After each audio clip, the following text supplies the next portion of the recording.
રાજુભાઈ, જે રીતે ભારતીય જનતા પાર્ટીના નેતાઓ અને કોંગ્રેસના નેતાઓ આમને સામને આવી ગયા હતા, આખી મોટી બબાલ થઈ હતી, પોલીસને વચ્ચે પડવું પડ્યું હતું, સૌથી પહેલા તો આ વિષયને લઈને શું કહેશો?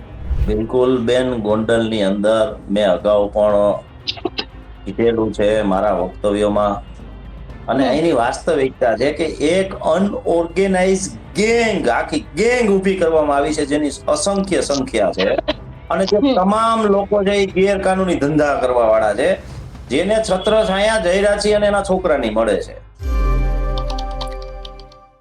ગોંડલમાં આજે કોંગ્રેસના કાર્યકર્તાઓ અને ભારતીય જનતા પાર્ટીના કાર્યકર્તાઓ આમને સામને આવી ગયા હતા. એક તરફ કોંગ્રેસના ઉમેદવારો એક બાદ એક પોતાના ફોર્મ છે તેને પાછા ખેંચી રહ્યા છે, અને એ જ સમગ્ર મામલે આજે આખી બબાલ થઈ હતી. આ સમગ્ર વિષયને લઈને વાતચીત કરવી છે, અને મારી સાથે અત્યારે હાલ ગોંડલથી, આમ તો કોંગ્રેસ સાથે પણ જોડાયેલા છે એવા રાજુભાઈ સખિયા જોડાઈ ગયા છે. રાજુભાઈ, જે રીતે ભારતીય જનતા પાર્ટીના નેતાઓ અને કોંગ્રેસના નેતાઓ આમને સામને આવી ગયા હતા, આખી મોટી બબાલ થઈ હતી, પોલીસને વચ્ચે પડવું પડ્યું હતું, સૌથી પહેલા તો આ વિષયને લઈને શું કહેશો?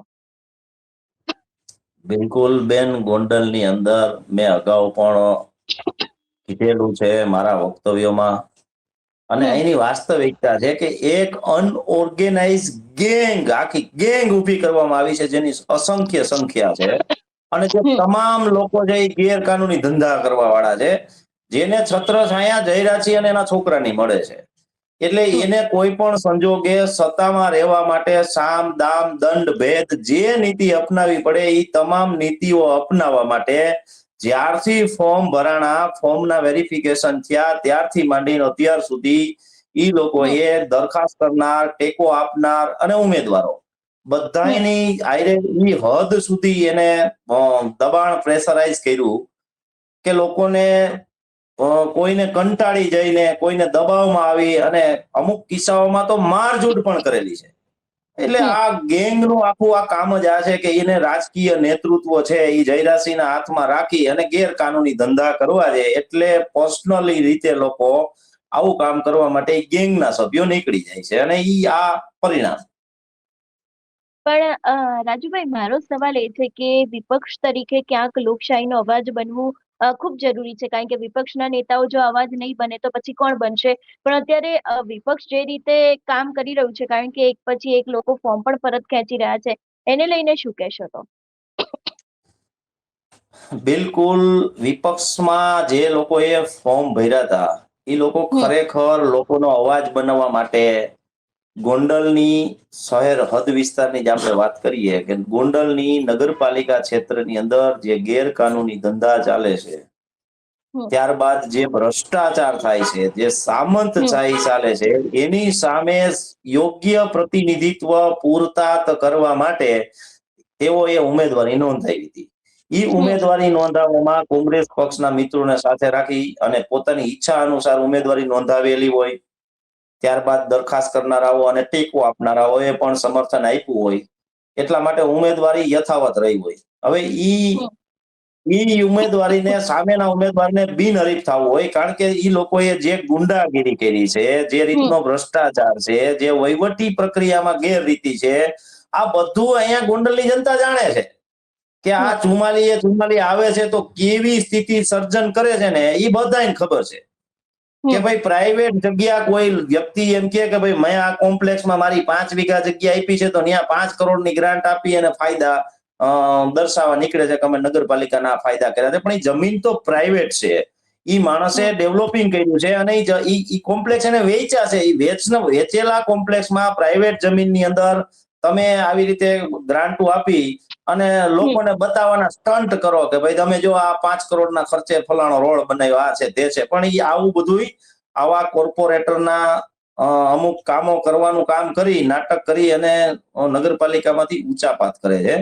પોતાના પ્રચારો કરવા માટે પણ નગરપાલિકાના પૈસા વાપરે છે, અને આમાં દુઃખની વાત તો બેન ન્યા છે કે પ્રશાસન ઈ હદે આ લોકોના તાબામાં છે કે તમે જો આજની સ્થિતિ હું તમને કહું કે ભાઈ નગરપાલિકાના સદસ્યોને ફોર્મ પરત ખેંચવા માટે સબ ડિવિઝનલ મેજિસ્ટ્રેટની કચેરી હોય ઉપર, તો ત્યાં એ લોકોએ આમ સબ ડિવિઝનલ મેજિસ્ટ્રેટની કચેરી છે, સામેના એક વિભાગની અંદર પોલીસના રક્ષણ હેઠળ એક આખો હોલ કમ્પ્લીટ પોતે એ લોકોએ રાખી લીધો, અને ત્યાં અપહરણ કરીને ઉમેદવારોને અથવા દરખાસ્ત કરનાર ટેકેદારોને લાવી અને ફોર્મ પાછા ખેંચતા હતા, જેના પ્રતિકારમાં કોંગ્રેસમાંથી અતિશભાઈ દેસાઈ અને હર્ષદસિંહ વગેરેના લોકોએ સામે પ્રતિકાર કર્યો હતો. એની સામે એક આખું ઝુંડ તમે જુઓ કેવી પ્રકારે, એટલે એક કહેવાય ને કે ઓલો નથી કહેતા વ્હાઇટ કોલર ગુંડાઓ, એવી રીતે વ્હાઇટ કોલર ગુંડાઓ ગોંડલની રાજનીતિમાં પ્રસરી ગયેલા છે. તો રાજુભાઈ, જેટલી લગભગ અત્યાર સુધીમાં જે બેઠકો ભારતીય જનતા પાર્ટી ગોંડલની અંદર બિનહરીફ જીતી છે, તો એની પાછળનું તમને કારણ શું લાગી રહ્યું છે? કે એમને ખરેખર જીતી છે કે પછી એમાં પણ કોઈક અંદર એ લોકો દ્વારા કંઈક કરવામાં આવ્યું છે? પ્રજાના મતોથી જીત પ્રાપ્ત કરવી મુશ્કેલ હતી, એટલે આ બેઠકની લૂંટ કરી આ લોકોએ.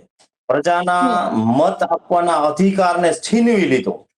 તમારી અંદર રાજકીય ઉદારતા એવી હોવી જોઈએ કે ભાઈ પ્રતિનિધિત્વ કરવું છે પણ લોકમતે કરવું છે. આ લોકોને લોકમતે નથી કરવું, એને છીનવીને પ્રતિનિધિત્વ નથી કરવું, એને શાસન કરવું છે, એને ભ્રષ્ટાચાર કરવો છે, એને ગુંડાગીરી કરવી છે અને એના આકાને મોટો કરવો છે. આવી એક આખી સાયકોલોજીકલ ઈ લોકોની જે ગેમ છે ને, એ આખી ગોંડલમાં આવા પ્રસરી ગયા છે. મેં તમને અગાઉ કીધું એમ અહીંયા કે 5000 થી વધારે આવા અસામાજિક તત્વોનું એક unorganised Ganesh gang and company છે ગોંડલમાં. રાજુભાઈ, મારો સવાલ તમને એ પણ છે કે કોંગ્રેસના નેતાઓ અત્યારે ગોંડલમાં કોંગ્રેસની શું પરિસ્થિતિ છે? કારણ કે રાજકારણ જે રીતે ગરમાયું છે, ભારતીય જનતા પાર્ટી પહેલેથી આટલી બધી બેઠકો બિનહરીફ જીતી ગઈ છે, તો કોંગ્રેસની પરિસ્થિતિ શું ગોંડલમાં? પહેલા તો આપણે એ ન ભૂલવું જોઈએ કે ભારત દેશના સ્વતંત્રતાના ઇતિહાસનો પાયો કોંગ્રેસ છે. એટલે કોંગ્રેસ કોઈ દી ક્યારેય મૃત પાયે હોતી નથી. કોંગ્રેસ છે એ દરેક ક્ષેત્રની અંદર એક વિચારધારા છે, એ વિચારધારાથી પ્રસરેલી આખી પાર્ટી છે. એટલે કોંગ્રેસની અંદર કદાચ અત્યારે તમને લોકો લડતા ઓછા દેખાશે, લોકો સંઘર્ષ કરતા ઓછા દેખાશે, પણ એનાથી કઈ કોંગ્રેસ મુક્ત કોઈ વસ્તુ નથી થઈ જવાની. કોંગ્રેસ છે અને કોંગ્રેસ રહેશે. ગોંડલની અંદર કોંગ્રેસ છે જ, કોંગ્રેસની વિચારધારા છે જ, વિકલ્પ કોંગ્રેસ જ છે. આપણે સમજીએ છીએ કે વિકલ્પ કોંગ્રેસ છે. અહીંયા કે આમ આદમી પાર્ટી પણ કોઈ પરિણામ લાવી શકી નથી કે કોઈ એના પ્રયાસનો કોઈ યોગ્ય ઉદાહરણ પૂરું પાડી શકી નથી. એટલે કોંગ્રેસ જ વિકલ્પ છે, કોંગ્રેસ જ રહેશે અને કોંગ્રેસ જ સંઘર્ષ કરે છે. અને જે કોંગ્રેસીઓ છે, જે લોકો એ પોતાના જીવના જોખમે ગોંડલની જનતા માટે સંઘર્ષ કરતા તમને જોવા મળે છે. આથી વિશેષ કોંગ્રેસનું શું ઉદાહરણ આપવાનું હોય મને કેવા લોકો? આ કોંગ્રેસ.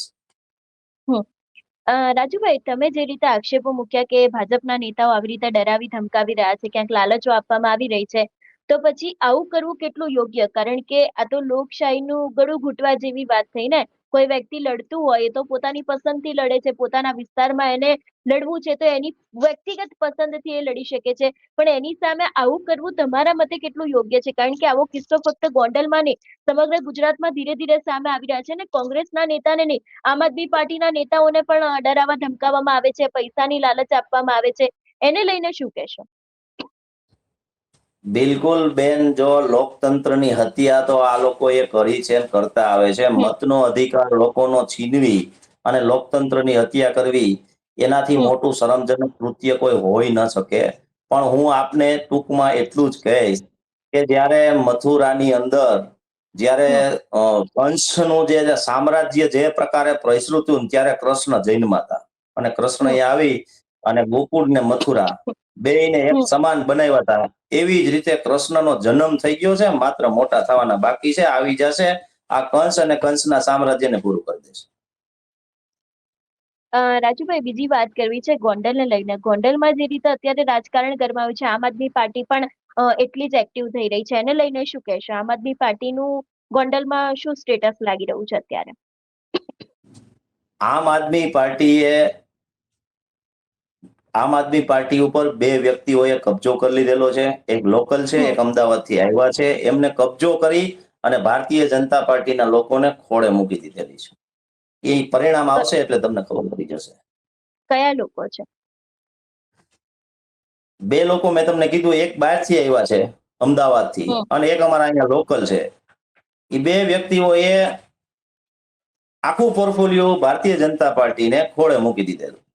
સૌથી પહેલું કામ એને એવું કર્યું કે વર્ષોથી જ્યારથી આમ આદમી પાર્ટીનું નિર્માણ થયું ત્યારથી નિમિષા ખૂટ નામની એક અમારી ગોંડલની છોકરી છે બેન, ઈ આખી પાર્ટીને સંભાળતી હતી અને એ પોતાનું કાર્ય થતી હતી. પેલા એને હટાવવાનું કામ કર્યું. ત્યારબાદ 6 વર્ષથી સતત જોડાયેલો એક્ટિવ મોટા દળવાનો અંકિત કાકરિયા નામનો છોકરો હતો. ઈ છોકરાની ટિકિટ શિવરાજગઢ જિલ્લા પંચાયતમાં પેલા જાહેર કરી, પછી કપાવી અને પછી એને એનું પ્રમાણ પૂરું પાડી દીધું કે ભાઈ હવે આ બધી જે બેઠકો કેવી રીતે ભારતીય જનતા પાર્ટીના ખોળે જાય ને એવો આખે આખો કારચો આ બે વ્યક્તિઓએ થઈને રચ્યો છે. એનું પરિણામ આવશે ને એટલે ખબર પડી જશે. બિલકુલ રાજુભાઈ, આપ અમારી સાથે જોડાય બદલ આપનો ખૂબ ખૂબ આભાર. જે રીતે આજે આખી ગોંડલની બબાલ થઈ હતી અને લઈને આપણે રાજુ સખિયાની સાથે વાત કરીએ. આમ તો તે કોંગ્રેસની સાથે પણ જોડાયેલા છે અને ગોંડલમાં જે અવારનવાર કિસ્સાઓ બનતા હોય છે એને લઈને અવાજ પણ ઉઠાવતા હોય છે. જોવાનું રહેશે કે હવે આ બબાલને લઈને કયા મોટા ખુલાસા થાય છે. તમારું શું માનવું છે આ વિષયને લઈને અમને કમેન્ટ કરીને ચોક્કસથી જણાવજો. તેની સાથે અમારી ચેનલ નિર્ભય ન્યૂઝને લાઇક, શેર અને સબસ્ક્રાઇબ કરવાનું ભૂલશો નહીં. નમસ્કાર.